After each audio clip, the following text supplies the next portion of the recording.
ताकि महराज मलिक को जल्द से जल्द रिलीज किया जाए और इस काले कानून को यहां से खत्म किया जाए। और इस सिग्नेचर के थ्रू पूरे इंडिया में एक सैलाब और कोहराम मचा हुआ है। हमारा जज्बा, हमारा जुनून बहुत ज्यादा। अस्सलाम वालेकुम, आदाब और सत श्री अकाल। मेरा सबको सलाम, आदाब और नमस्कार है। आज हमारी ये मीटिंग जो चल रही है और कैंपेन जो चल रही है महराज मलिक के बारे में है। उनको बेबुनियाद PSA लगाया गया है और हमारी सिग्नेचर कैंपेन चल रही है कि ये काला कानून जम्मू कश्मीर से खत्म होना चाहिए।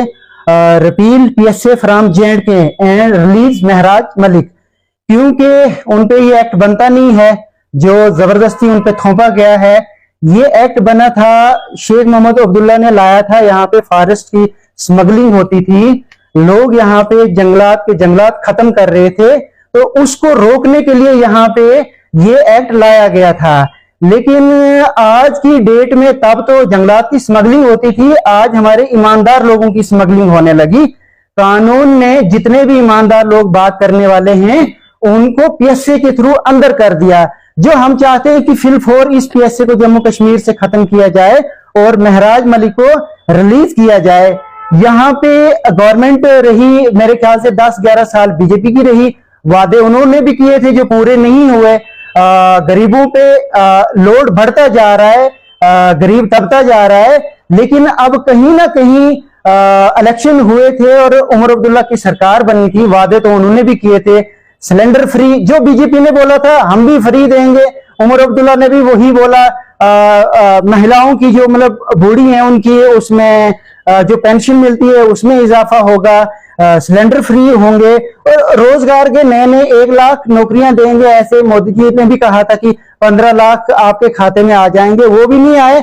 उमर सरकार भी और आज की डेट में कह रही है कि नहीं जी हमारे पास कुछ नहीं है, ये LG चला रहा है शासन, और LG कहता है नहीं जी उमर सरकार चला रही है। ये आपस में नोरा कुश्ती कर रहे हैं और गरीब लोग दबते जा रहे हैं और मरते जा रहे हैं। हालिया के टाइम में यहाँ पे बारिशों से बहुत सारा नुकसान हुआ है लोगों का, उसकी भरपाई नहीं हो रही है। कोई भी कानून का ये जो हुकूमत बनी है उनका कोई भी मिनिस्टर यहाँ पे नहीं आता है, और कभी अगर आते भी हैं तो वो खाली यहाँ पे फोटो सेशन करके गाड़ी का तेल फूंक के और वापस चले जाते हैं।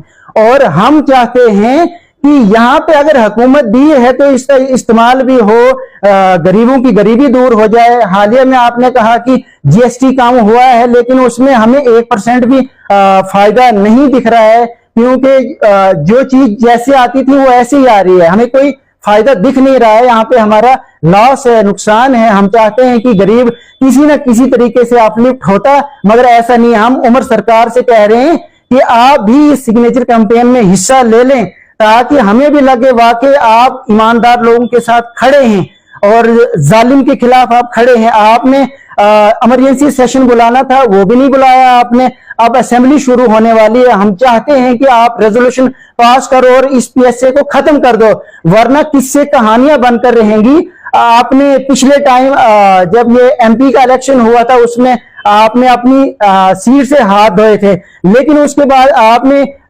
उन्हीं अवाम के सामने अपनी टोपी जब उतारी तो कहीं ना कहीं वो इमोशनल होकर लोगों ने आपको वोट किया था, और उस वोट की मर्यादा रखते हुए आप लोगों के काम करें और इस PSA जैसे काले कानून को खत्म करें। हम आपसे यही उम्मीद करते हैं, नहीं तो अगली बार आपको, इस बार तो आपने 40+ सीटें ली हैं, मुझे नहीं लगता है कि अगली बार आपको 2 या 4 सीटों से ज्यादा आएंगी।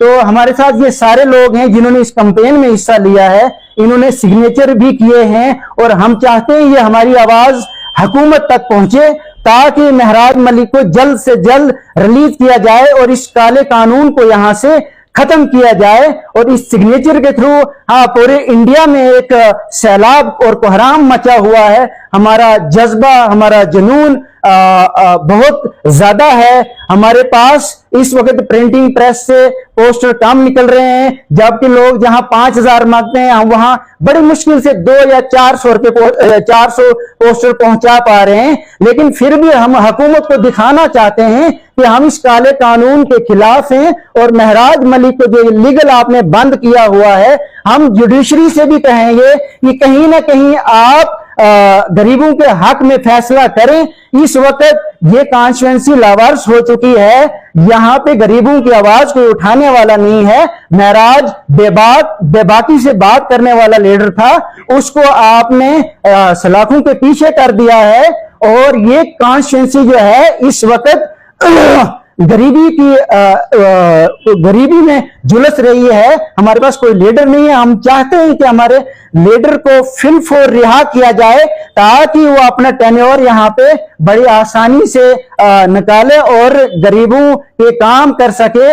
हॉस्पिटल हो, कोई भी जगह हो, यहाँ पे एमएलए के बगैर रोड्स, आप देखो जब रोड्स चली जाती हैं तो वो 2-2 महीने तक कंप्लीट नहीं होती हैं। तो हमारी हुकूमत से इल्तिजा है, गुजारिश है कि आप ध्यान दें। हमारे ये जो अर्थवेल डोडा डिस्ट्रिक्ट है, पहाड़ी एरिया है, यहाँ पे बहुत सारे नुकसान हुए, फसलों के नुकसान हुए, रोड्स के, घरों के, वो हमें कंपनसेशन के तौर पे हमारा किसानों ने जो केसीसी निकाला था, केसीसी लोन, उसकी मार पड़ी हुई है, फसलें हमारी तबाह हुई है। हुकूमत से हम चाहते हैं कि ये जो असेंबली सेशन लगने वाला है, कम से कम इसमें गरीबों का वो जो केसीसी लोन है उसको माफ किया जाए, और अंत पे अगर कोई कहने में अगर कोई गलती हुई हो तो उसको माफ करें। शुक्रिया।